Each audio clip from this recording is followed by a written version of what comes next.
akkatti baanu beenna malee akkatti gallun beennu obboloota koo. Biyya keessas jirtan biyya alaas jirtan hunduma keessaniyyuu yeroo kaatan yeroo kaayyaatan yeroo dhugdan waaqayyo keessan galateeffachuu hin dagatina. Maaliif yeroo deemtus ta'ee yeroo baatus yeroo galtus yeroo raftus waan laphee nama cabsu gadda laphee nama cabsu dhugaa maaliif akka ta'e illee hin beeku. Barri keenya bara boo'ichaa akka ta'e himamee jira, bara dhumaatis akka ta'e beekamee jira. Kanumarraa nutti agarsiisaa jira. Yeroo baay'ee wantoonni akkanaa kun adagaan biyya keenya keessatti waan baay'eetu mul'achaa jira. Akkuma suuraa irratti argaa jirtan dhugaa waaqayyo waan baay'ee gar laphee nama cabsu warroonni suuraa irratti argaa jirtan kun dhugaa dubbachuudha fi taphattoota kubbaa miilatti ogeessota fayyaa kubbaa miilatti jechuudha.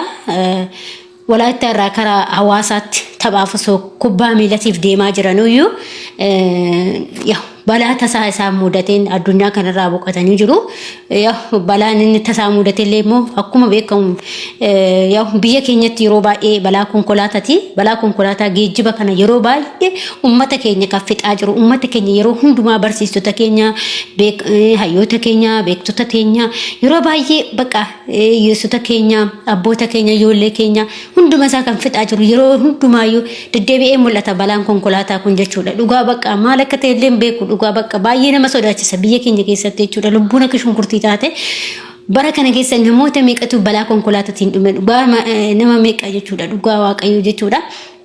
Yaa akkuma argaa jirtan kana waan baay'ee nama gaddisiisu har'a akka duraan akkas jiru har'a kun akka kana jiru jechuudha. Dhugaa waaqa baay'ee nama gaddisiisa, baay'ee namatti dhagahama, wanta baay'ee laphee nama cabsuudha jechuudha. Dhugaa waaqa biyya keenyatti geejjibni baay'ee namoonni oofanis baay'ee kan tabalaashaanii jiran jechuudha. Dhugaa dubbachuuf namoonni keenya wantoota adda addaa araada adda addaa kana qabataniiti yeroo warroonni makiinaa oofanillee jechuudha. Wantoota kana irratti mootummaan dhugaa waaqayyoo baqa beekumsi kennuu qaba jechuudha. Yookiin immoo adabbii kennuu qaba dhugaa waaqaa jechuudha. Waan baay'ee nama gaddisiisu dhugaa dubbachuuf namni akkatti ba'u malee akkatti galu hin beeku.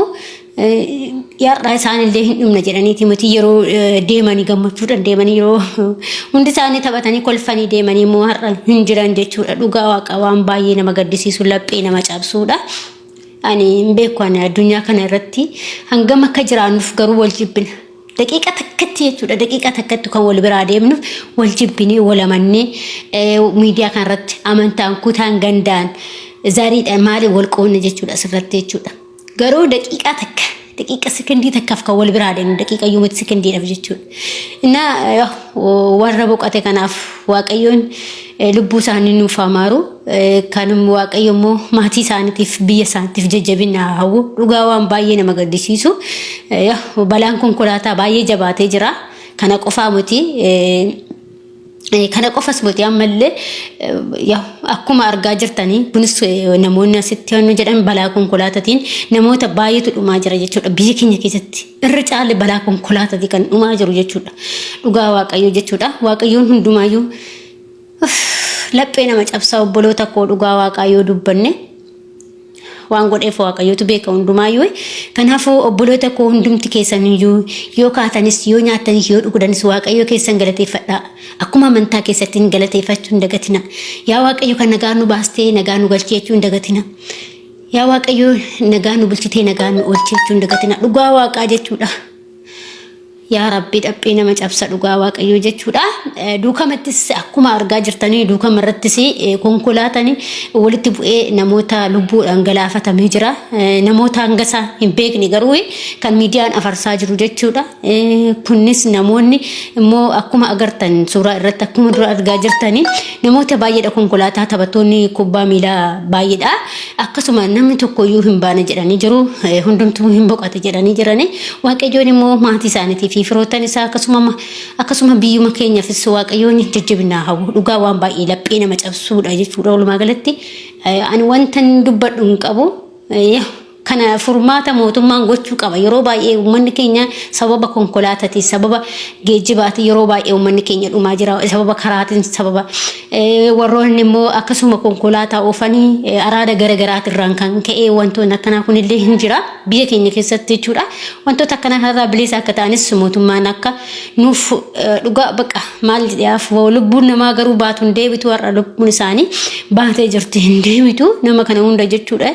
Hin beektanii waan baay'ee nama gaddisiisu namni keenya jechuudha biyyi keenya waaqayyo immoo kan boqoteef jajjabe kan boqoteef lubbu isaanii nuuf amaaru waaqayyo jannataan isaan qananiisu dhugaa baay'ee kan namatti laphii nama cabsuudha kuni gadda gana jedhamneedha akkuma agartan gisee konkolaataa keessa jiranii kolfaa taphachaa deemaa jiru har'ammoo kunoo akkuma agartanii akkas ta'anii jiru jechuudha kaleessa akkana har'a akkana jechuudha daqiiqaa takkatti kan wal biraa deemnu sekondii takkatti kan wal biraa deemnu wal jibbinee wal amannee gandaa fi kutaa wal qoodaa jirra jechuudha asirratti miidiyaan irratti jechuudha hundumti keenyayyuu jechuudha adaraa keessan obboloota koo waliin jibbinaa wal jaaladhaa humaa miti addunyaan tuni hin guuttu addunyaan sagali kudhanin guuttu akkuma san immoo wanti hunduyyuu hin darba nuti addunyaa irratti nafnu hanga jirru immoo wal jaalannee waliin kolfinee haa taphannee jeemnu akkasuma immoo waan hamaa walitti yaadina guyyaa wal biraa deemnu beenu waan gaarii waliif yaada hundumti keessan obboloota koo dhugaa waan baay'ee nama gaddisiisu jechuudha biyya keenya keessatti baay'ee keessattuyyuu kan uummanni keenya dhumaa jiru karaa lolaatii fi karaa geejjibaa kanaa yeroo baay'ee jechuudha karaa konkolaataatii kanaan jechuudha yeroo baay'ee kan dhumaa jiru namoonni keenya jechuudha waaqayyoon lubbuu isaanii nuuf amaaru dhugaa waan baay'ee nama gaddisiisu jechuudha hin argaa jirtanii yaa addunyaa sobduudha barri addunyaa sobduudha matana kofallaar matana haasofna malee boruun jirru jechuudha dhugaa waaqayyo har'a hin haasofne garuu boruun jiru እና akkasii obboloota koo hundumti keessaniyyuu waaqayyoon jajjabina isaaniif haa kennu maatii isaaniitiif jedha akkasuma immoo lubbuu isaanii nuuf amaaru jedha dhugaa waaqayyo waan baay'ee laphee nama cabsu jechuudha namni keenya garuu wal qooda malee kun kana gadda kana namni namatti gammadus hin jiru dhugaa waaqayyo jechuudha maaliif lubbuun namaa kun bakka ani beeku biyya keenya keessatti shunkurtiin yeroo qabdi yeroo itti muratanii akkas taatee jirti jechuudha har'a lubbuun namaa kana hunda bahee jechuun baay'ee namatti dhagahama balaa konkolaataatiin jechuudha amma torbee kana keessa balaa konkolaataa yeroo lama mudate jechuudha namatti kun tokko duukametti tokko immoo akkuma jedhama akkuma isinitti mee walaayita gara hawaasaa osoo kubbaa taphaaf deemaa jiraniyyuu kan isaan boqotan jechuudha kuwwan immoo bushooftuudha gara bushooftuuf duukamti kan makiina lama warrukutee achitti immoo uummannis namoonni hanga ta'e hin beeku malee muraasni isaanii boqotanii jira jedhanii miidiyaan garagaraa afarsaa jira jechuudha waaqayyoon immoo hundumaayyuu waan godheef isatu beeka kanaaf immoo obboloota koo hundumti keessanuu biyya keessa jirtan namoonni biyya keessa jirtan biyya alaa jirtan akka carraa yoo viidiyoo kana argatan hundumti keessaniyyuu adaraa keessan of eeggannoo godhaa warroonni ooftan kun illee adara warroota oofayyu keessattuu warroonni ooftan kun adara araada garagaraa irraa bilisa riba keessan gaarii rafaa yoo makiinaa oofuu barbaadan